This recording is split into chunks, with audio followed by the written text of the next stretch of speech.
I never thought updating a fan filter would expose my wife's betrayal. But that's exactly what happened. Last night, I borrowed her phone to reset the Dyson app, and a Snapchat notification popped up. The message read, "I'll bring the special toy." My stomach sank. I couldn't breathe. That moment shattered 17 years of marriage. For context, my wife and I have been married for 17 years. She was divorced before and had 2 daughters I helped raise, now 28 and 23. We never had major issues. At least, I didn't think so. We talked openly about everything: work, sex, feelings, even life philosophy. I thought we had a strong connection, and our sex life was active and fulfilling. We both kept fit and lived a healthy lifestyle. I work in the medical field, and though I've been working long hours lately, we always stayed close on our days off. Or so I thought. That all changed when I saw the Snapchat message. My wife has a quarterly work trip that takes her 2 states away for 5 days. I knew instantly the message was about her upcoming trip. For years I've read stories like this online and always thought, that could never be me. But there I was, sitting on the bedroom floor, staring at the fan and trying to process it. I didn't confront her right away. Instead, I told her I was looking into how the fan connects to the app. Later, I logged into Verizon's messaging system using her number and found over 15,000 texts, dating back to last year, memes, flirty messages, explicit photos. About 3 months ago, she stopped using Verizon and switched to Snapchat, likely for its privacy. I felt sick reading those messages. The man she's been involved with is younger, married with 3 kids. I've met him twice. He shook my hand. Now I can't even look at myself in the mirror. I discovered even more through her Chromebook. She had been logging into Snapchat at night, lying in bed next to me, rubbing my back while sexting him. I also found out they've been using a remote control vibrator, something she already packed in her luggage. We own a chest full of adult devices, but this one is app-controlled. It's expensive and apparently for him. I took a week off work after confiding in my supervisor. I've been reading everything I could find, saving every piece of evidence, and planning my next steps. I called a ruthless lawyer recommended by my best friend, who's been divorced 3 times. I've already printed 600 pages of their chats and photos. It cost $534, but I wanted it all in full color. Part of me wants to catch her in the act. I have access to her hotel booking information, so I added myself as a contact to get a key to her room. If I can get the divorce papers ready in time, I'll serve them to her there. If not, I'll leave the printed evidence and my wedding ring in her room, then watch the fallout from the bar. I plan to message her lover, tell him to meet me in the lobby, and inform him that his wife will also be receiving a certified package of everything. It's petty, but I want them both to feel the pain they've caused me. This morning, I gave her a quick kiss goodbye, even though I can't stand the sight of her. I'm debating whether to confront her now or wait to catch her in the act. Either way, I know this marriage is over. When my wife came home later that evening, I sat her down and asked if there was anything she wanted to talk about. She shrugged it off, saying everything was fine, apart from the election. Then she asked what was bothering me. I wanted to cry, but I had no tears left. Instead, I asked why she had packed a remote control vibrator in her luggage. The look on her face said it all: panic, fear, and guilt. She turned pale and started sweating. As her tears began, I pulled out 3 file folders filled with the texts I'd printed. I asked her if her lover's wife had access to the vibrator's app. She stammered and begged to explain. I gave her 5 minutes. She couldn't say anything that mattered. I told her my attorney advised me to let her know I'd retained counsel. I also told her she needed to leave the house.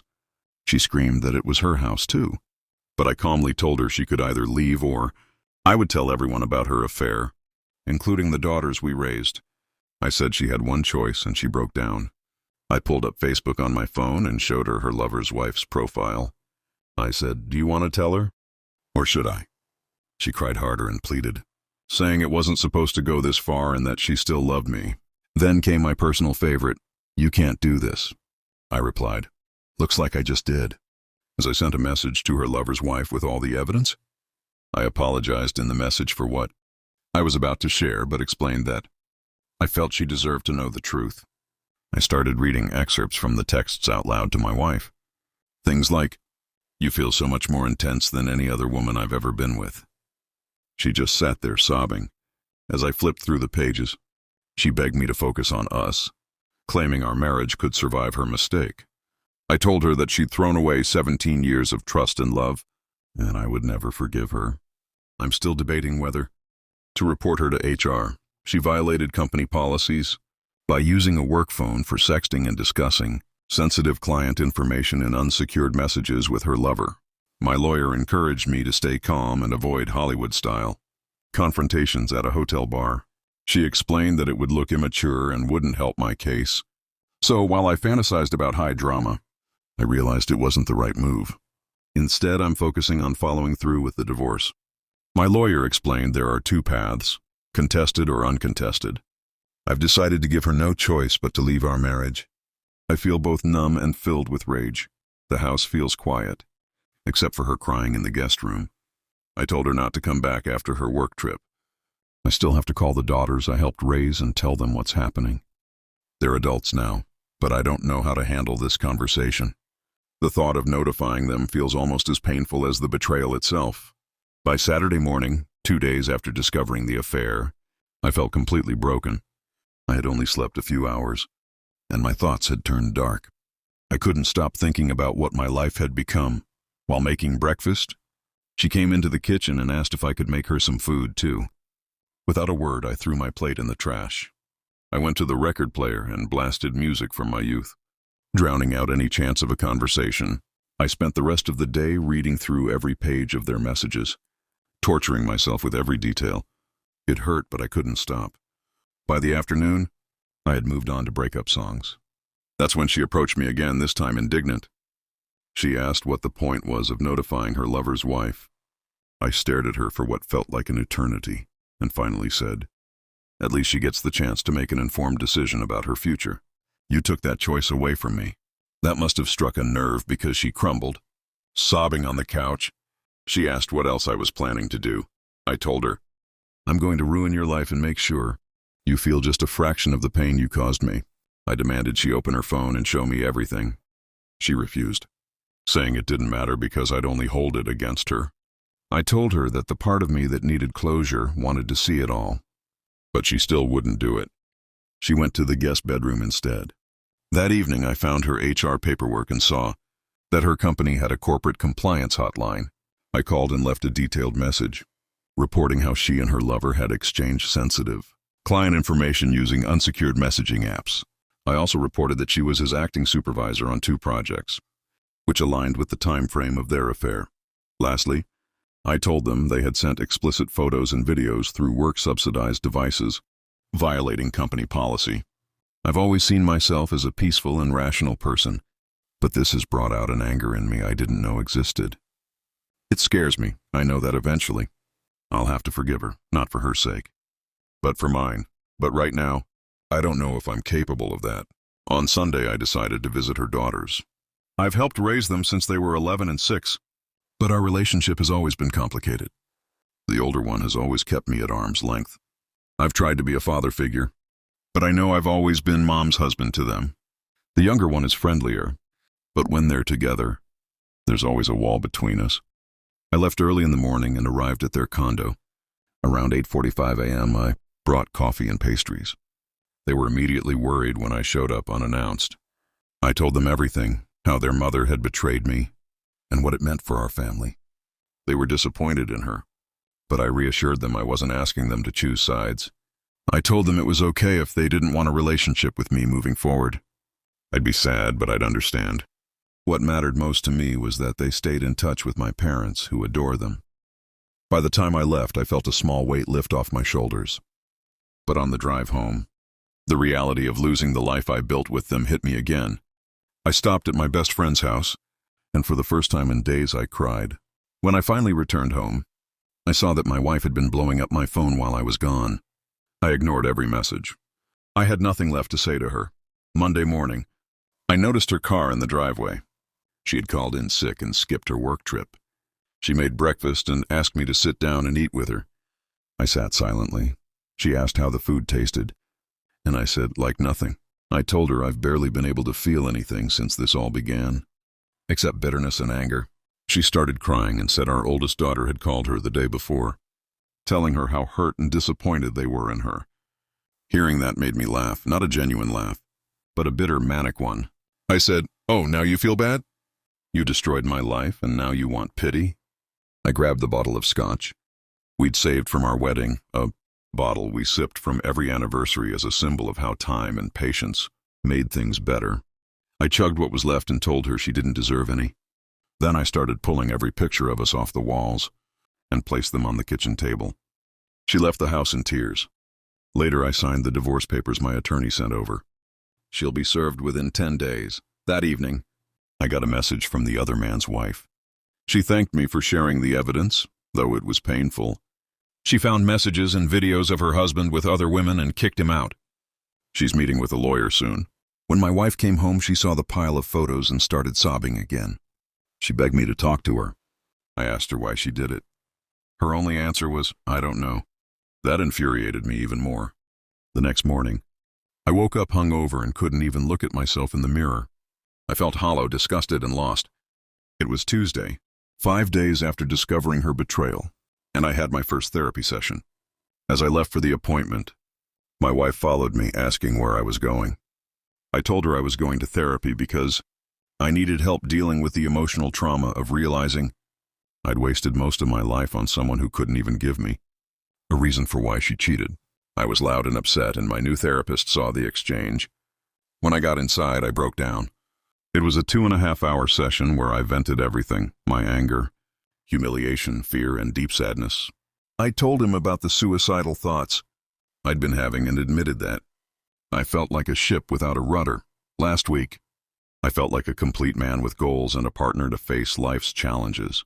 Now I feel powerless and directionless. The therapist helped me reframe some of my thoughts. He explained that instead of asking why she cheated, I should ask her what part of herself gave her permission to betray me. He said understanding that might help, though it didn't change the hurt. We also discussed the recent sex and how it would confuse things if I continued. He advised me to set boundaries to protect myself emotionally. I left the session drained but calmer. He prescribed sedatives, and we scheduled another session for later that week. When I got home, she was still waiting for me. I ignored her and went to the doctor to get tested for STDs. My physician listened to the short version of my story and advised me to stop drinking and use the sedatives cautiously. By the time I got back, I had decided to box up my belongings and start removing my things from the house. I realized I couldn't stay here anymore. That same day, I went to my workplace and met with my team in person. I officially submitted my 6-week resignation. My job is so specialized that I needed to give that much notice. I explained that the stress of my home life would make me a risk to patients and the team if I stayed. Leaving felt bittersweet, but it was necessary. I plan to move far away, somewhere where I won't have to run into her or be haunted by memories of our life together. When I got back home that evening, she was sitting in the darkened living room with a glass of wine. She had been crying and was dressed in one of her date night outfits. Her makeup was smeared from tears, and she looked like a mess. She got up and tried to hug me, but I gently pushed her away. I pulled out my phone and hit record. I told her I wasn't going to have any private conversations without documenting them. She broke down again and said her lover's wife had called her. She learned that her lover had been with multiple women, not just her. She called herself every degrading name in the book, saying she felt like a fool. I told her I didn't care. I told her I wasn't sorry for exposing her affair and that I believed she was more upset about starting over than about losing me. She begged me to consider taking her back, but I told her I couldn't. I explained that she abandoned our love the moment she started this affair 2 years ago. I told her I had also called her company's compliance hotline to report the violations of client and data security policies. She looked horrified, but I didn't care. I felt numb. I put away some groceries, made myself a sandwich, and went to bed. She joined me again, but I told her she had to leave. When she refused, I turned on my phone camera and recorded myself setting boundaries about physical contact. I told her I wouldn't be having sex with her anymore because it would only make things worse. She didn't listen. She stayed. The next morning, Wednesday, I woke up with her curled up beside me. I moved away from her and started exercising. I've been focusing on applying to jobs and might have something lined up in Seattle before the end of the year. Moving across the country feels like my best option to escape this nightmare and start over. That afternoon, I met with my best friend and told him everything. We had an early dinner and avoided alcohol. I told him about my resignation and plans to leave. He told me I needed to focus on finding peace. I tried to laugh at his jokes, but it felt forced. I keep slipping into this deep emptiness that feels impossible to escape. I've never seriously considered ending my life, but over the past few days, I've had daydreams about it.